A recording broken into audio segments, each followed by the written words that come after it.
Hannah Murray on TRE in the afternoon. My next guest, Daniel Gray, writer, broadcaster and podcaster, whose latest book, Sunday Best, is an evocative celebration of the seventh day in all its rich variety. He looks at how Sunday habits differ across the UK, the trials of travelling on a Sunday, and how football might shape how we spend and celebrate the seventh day. Welcome to the show, Daniel. Oh, thanks for having me on. Oh, it's a pleasure. Thanks for joining us. And what a lovely idea for a book. What made you look into the history of Sundays? Yeah, well, like so many things, the idea came to me in lockdown and all those hours of boredom that some of us had. And people kept saying, oh, every day's like Sunday. And it made me realise that Sundays are the one day that still have an identity, certainly in the UK, that's so different to the rest, even though they've changed a lot over time. And it made me wonder, how have Sundays changed over the years? And have we forgotten how to do Sundays, really? And should we try to recapture any of them? And there's also an element of nostalgia to it. So because when I think back to sort of my teenage years, happy Sundays, playing football in the morning, and then my grandma's for a brilliant roast dinner, best Yorkshire puddings in the world, and then watching football with my granddad on the telly. So nostalgia mixed with circumstance and just thinking about how they've changed over the years, and not forgetting as well that some people still don't like Sundays, and not forgetting the sheer boredom that it could mean at times as well, with everything being closed. Yeah, and even the title Sunday Best makes me think about, people getting dressed up to go to church on a Sunday, which of course some people still would do. But I guess you see it less in the UK. I think we see it more in Spain, in a Catholic country.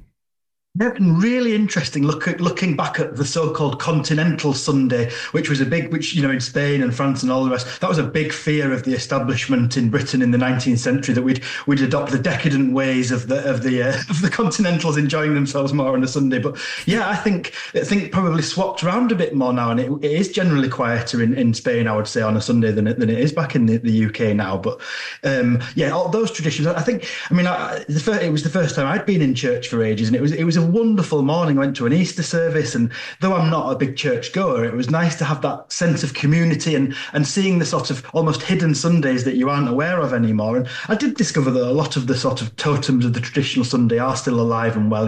Went to a very busy Sunday carvery, and the Sunday roast almost a hip thing for some people now. So yeah, the traditions are there, and I was able to find about a dozen different Sundays to travel around the UK and spend my time. Yeah, it's funny how, as you say, the traditions that some people have on a Sunday that you wouldn't associate with any other day of the week. I mean, there are other days that people might go to church, but a Sunday roast, as you said, totally associated with that day that people are very unlikely to think of doing on another day. Absolutely right. And I think my sort of conclusion was, as well as trying to keep your own traditions alive, if you've enjoyed them and bring them back and things, was just to find your own Sunday again. So, find some indulgence, but also some peace, just whatever, make it a different day again, basically. Put that phone away and don't check tomorrow's work emails, because the incursion of Monday into Sunday has really been sped by technology. And, there's a chapter in the book about Sunday night television and the way those theme tunes like Last of the Summer Wine and Antiques Roadshow would give me the fear, thinking about my maths homework that I'd forgotten before, double maths in the morning. But at the same time, it was quite warm television, and I remember my sisters running upstairs to listen to the charts, and they were quite nice traditions. Whereas I look at British TV on a Sunday night now, and it's wall-to-wall murder just about. So we've sort of lost that gentleness, I think, and it's a good thing if we can reclaim our own versions of that. Yeah. The Sunday newspaper, of course, or traditionally a lot bulkier than the rest of the week. Yeah. And I'm one of the few people left that still buys one, but I absolutely relish my walk down to the newsagent on a Sunday morning, and I work my way through the different sections throughout the week, in fact. And it is I would say this is a writer, but it'd be good if people were able to embrace the Sunday newspapers again in that way, because it just gives a different feeling to looking on your phone like we are all week long, spreading those magazines and things out, and just that sense of almost luxuriating in it all. But yeah, those things, and there they're very, very ingrained. You know, I looked back at a lot of old Sunday legislation, Sunday law going back well over 1,000 years. Some things we know about, like the outlawing of trading and moving around, all towards making people have no alternative to church almost, but some brilliant eccentric laws as well. Like I read in the 1700s that the leaping and vaulting were only to be allowed outside of church hours, as if people were bouncing around on Sundays and it was far too much fun. and all of these different, you know, there was a law for a while that said that woolen hats must be worn by men and boys on a Sunday, and that was to do with promoting the British woolen industry. And just some very eccentric laws have come out of this, and it's been brilliant to try and bring them back and get them into a book. Yeah, not bring the laws back, I should point out. Bring back the memories. Absolutely. That one's that one would be fun. That's a great one. And you talk about how Sunday habits differ across the UK. What do you mean? Give us an example. Yeah, well, I mean, one other inspiration for the book was working up in the Western Isles for a while, and I was up in Stornoway on a Sunday, and I'd read about it, but I hadn't really computed how so many people still keep the Sabbath there, which is absolutely to be respected, but it means that old quiet Sunday is very, very different to the sort of the busy countryside we now have, because thankfully a lot of people are trying to go out, and I would say the countryside is often more busy than the town these days on a Sunday. So those differences as you travel throughout Britain became quite obvious to me, really. And I think there's certainly something to be said for a sort of middle ground where you've got the options to do things and the pubs are open all day, but also, you're respected if you decide it's going to be the peaceful day, the family day, or whatever your thing may be. Yeah, I was going to say, do you think it's very much still a family day for a lot of people, even if it has nothing to do with church? I mean, with the Sunday roast, I suppose, is a great excuse or reason to have the family all together sitting around the dinner table. Think so, and I was sort of surprised by how many people do try to preserve that. Really, it's quite nice when you start to chat to people. They go, "Yeah, actually, I do see my nana on a Sunday still," and it's quite unthinking almost, which is fine. And I suppose there's a practical element because people are going to be in, aren't they, on the whole? So, but that's definitely a word that came up a lot was spending it with family, loved ones, friends. Having a good. One of the Sundays I spent was it's a hard job, but someone has to do it. I'd spent an afternoon on a nice session in a pub in Newcastle, and I just saw so many different groups of people come in and going. Young women in gangs together, and old men go out for the Sunday afternoon chat. And I thought it can be such a quietly sociable day, and I think we should try and keep its identity because of that. Yeah. A lot of people, of course, don't necessarily enjoy a Sunday as they might do a Saturday so much because it's that much closer to going back to work or going back to school. So in a lot of people's minds, Sunday's close to getting back to the daily grind. Yeah, and I felt that. I felt that many times in my life when you've got a job that you dread. I'm forgetting here, and I'm not forgetting, but not mentioning that a lot of people work on a Sunday as well, of course. But yes, absolutely. And that was a sort of a conclusion I reached was that, it remains half of your weekend. And so it's worth spending well if you can, if you've got the freedom and opportunity to do so, I think, and try and push that fear in the back of your mind away for a bit and do something, make something of the day, really. It's easy to mope around. Even if that... Yeah, sorry, Karen. No, go on.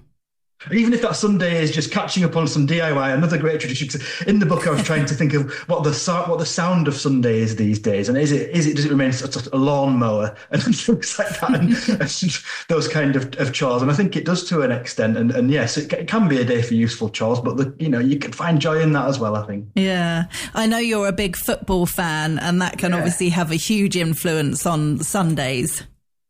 Big time, yeah, and that's a fairly recent development, really. There was big opposition when they tried to play football during the 70s, during the blackouts and the 3-day week and things. It was done for necessity, but still the church and other groups were particularly annoyed about that, and so it went away again until the 80s, and then you had a few matches, and now, of course, it's off. Sometimes it's half the Premier League fixtures, and yes, so it's become a big footballing day, whereas it always was in Spain, of course, Sunday, and Spain's moved over the whole weekend now, hasn't it? But it had its effect on football, and I loved researching some of the protests that went on with sort of hardline Christians turning up and telling footballers they were cursed if they played and things like that. I wonder if any of them took it on board, and really an interesting aspect of the game I hadn't considered until researching the book. Yeah. And what were some of the other places that you visited and things that you experienced on a Sunday?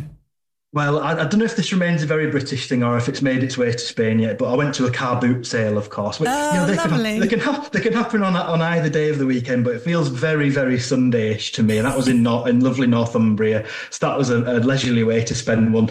Up to Gloucestershire, to the home, to talk about Sunday schools and alternative Sunday schools, because there was a big socialist Sunday school movement as well. And then Speaker's Corner in London, because in the 1850s in London, they had these big Sunday riots when Karl Marx thought revolution was going to start, all about Sunday legislation. And my favourite things were probably, though, very traditional. One, the Peak District, recreating the Kinder trespass, when on a Sunday people were trying to win the right to go across all the land, and going to cricket in my native Yorkshire on a Sunday in Scarborough. Could anything be more perfect? And what did you find out about travelling on a Sunday? Oh, well, you've got to be patient, haven't you? And this is, the rail replacement bus is everywhere on a Sunday and never ending, and it feels like. But what I did discover was there's a general resignation among the travelling populace on a Sunday. They're just sort of, well, it's Sunday, isn't it? You've just got to allow a bit more time. And I did come to those words. Rail replacement coach became very, very familiar to me, I have to say. You just when you think you're getting somewhere, but it's almost like Sunday was playing a trick back on me for being interested in it, I think. Yeah. And do you think a lot of people, if they've experienced traditional Sundays as a child with their families, do you think they're a lot more likely to carry on those traditions as they get older? Or do you think as people have their own families and their own lives, they sometimes forget the traditions or create new ones?